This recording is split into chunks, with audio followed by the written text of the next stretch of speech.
So what's up, YouTube? So this is an update on the lighting that I'm setting up for the 40-gallon breeder. I had ordered and mounted a Relassy 600W unit. It's the white LED light bar strip, whatever you want to call it. That's the one that folds in half. I'm putting a picture up now. It was okay. It's the right light spectrum for some people. For someone out there, it just wasn't for me. It wasn't what I was looking for.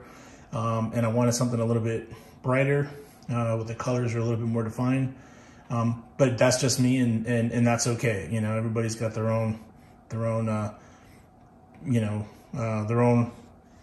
style that they want, their own light spectrum they want, certain color and look that they want. So I ended up sending it back and got this unit. This is the Relassy 600W LED lamp light. It's a little different. Obviously this one's black. It does not fold like the other one did. It's a little bit smaller. The other one's about 22 inches, I think, long. This one's about 21 inches. So it's a little bit smaller, but it's definitely brighter. You can see this one actually has some convex like lens covers over the LEDs, whereas the other 300-watt unit did not.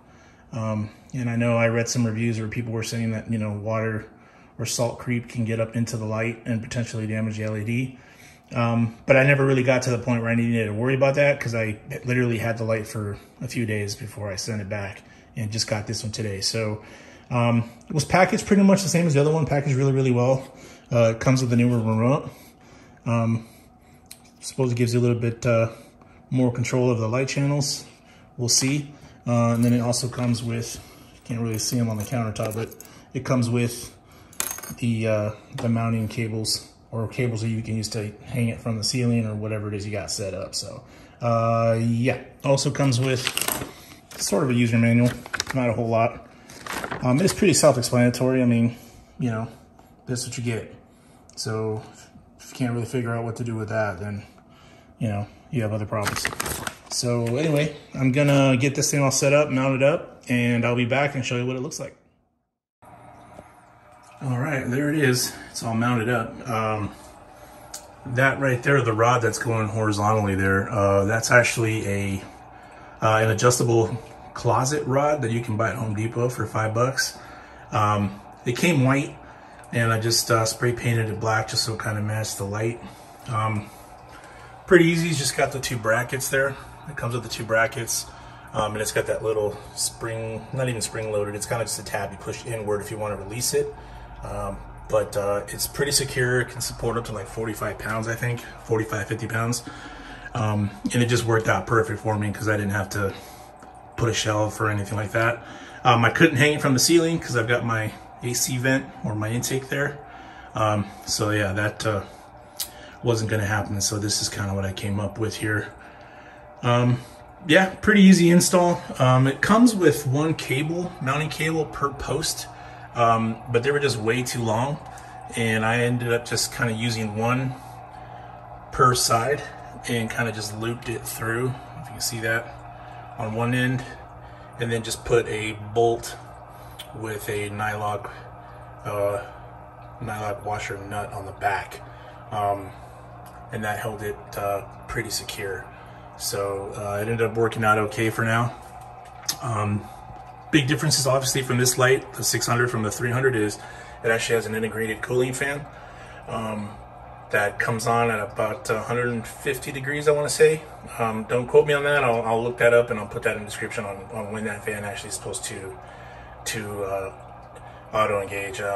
And I think it pushes air out through here, and it's pulling air in through the vents on the sides and the front.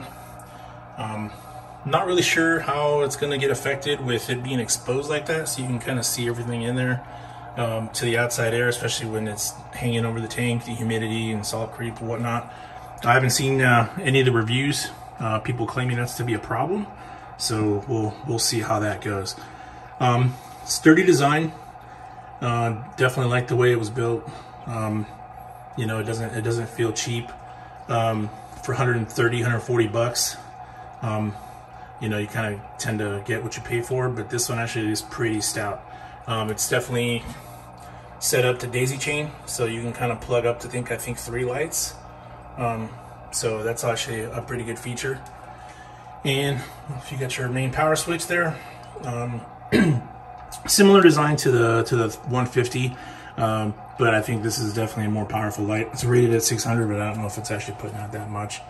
And again, the remote, same principle as the other one that's included on the 150, except that this one's actually got an LCD screen to kind of show you how many or how intense each one of the channels is. So I'm going to turn it on right there.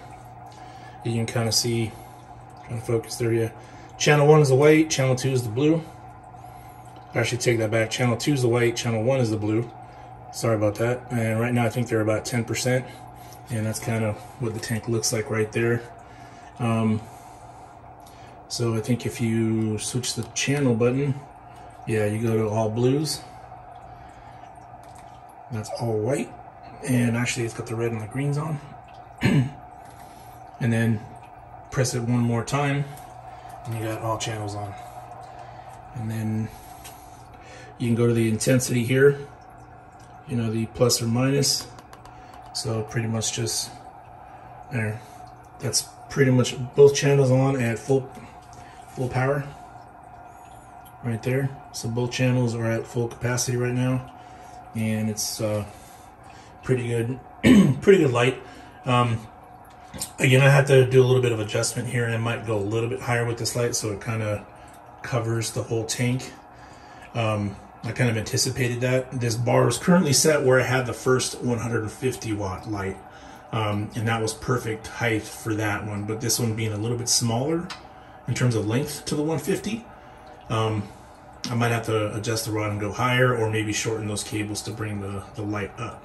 So yeah, I'm gonna do some experimentation on that one, but I'm gonna keep some lower light stuff on the sides of the tank, so this might work out fine for me. You know, we'll see how that goes. Going back to this, you can pretty much set channel 1 and then kind of play with the intensity there, or channel 2, play with the intensity there. So you do have some sort of control to control each channel individually. Unfortunately, you cannot ramp these up or down.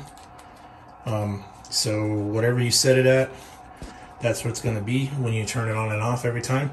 It'll save the settings unless you have a power outage, and I think you got to reset it if that happens. So that's kind of another downer. But again, you're getting what you pay for. The high dollar lights have the capacity; these do not. But I'm okay with that. Really have no plans of spending upwards of $400 per light right now, especially for this tank. Maybe later if I get a bigger one. But for this one, I think this is going to work out perfectly for me. As far as timers go, you can pretty much set the timer there.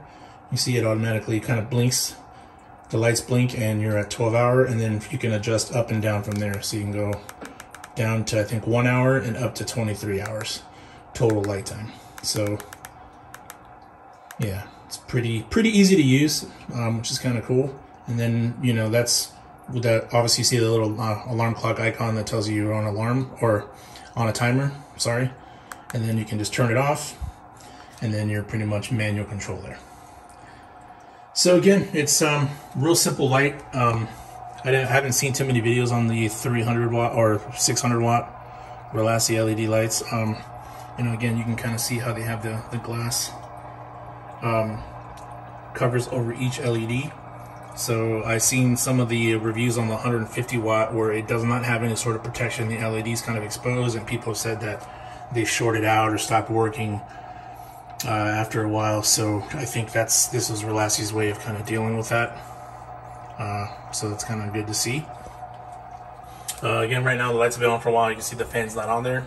So, you know, I don't think it's gonna be that hot anytime soon. But I'm gonna kind of see when the fan does come on. I'll take a temperature reading of the lights versus when the fan comes on, and we'll see how accurate the temperature control that they use to activate the fan is. So yeah, again, just a quick update. Sorry it's a little bit weirder than I anticipated, but I'll continue to give more updates or more reviews on this light based on when I actually start stocking the tank, which I'm hoping to do the next week or so. I've been testing the tank pretty regularly, and so far so good. Even though the rock came out of a cycle tank, and as did the ceramic media that's in the hang-on back filter. So as far as a cycle, I mean, again, I'm keeping an eye on it, but I don't think it's going to be too much longer. The cloth finish have been, you know, they've been happy eating. There's been no issues. Again, there's no indication that there's any sort of spike yet. Tank's been up and running for better part of a month now, I think. So again, I test pretty much every other day, and I have not seen a spike. I've seen fluctuations, but no spikes. So anyway, more future videos to come. Give an update on the mantis shrimp tank. He's in the dark right now because he molted, and I'm just letting him kind of do his thing and get back to being himself. But I'm gonna definitely do an update on that, as well as an update on the 13-gallon all-in-one as well. So thanks again. Like, comment, subscribe, and talk to you guys soon. Thanks.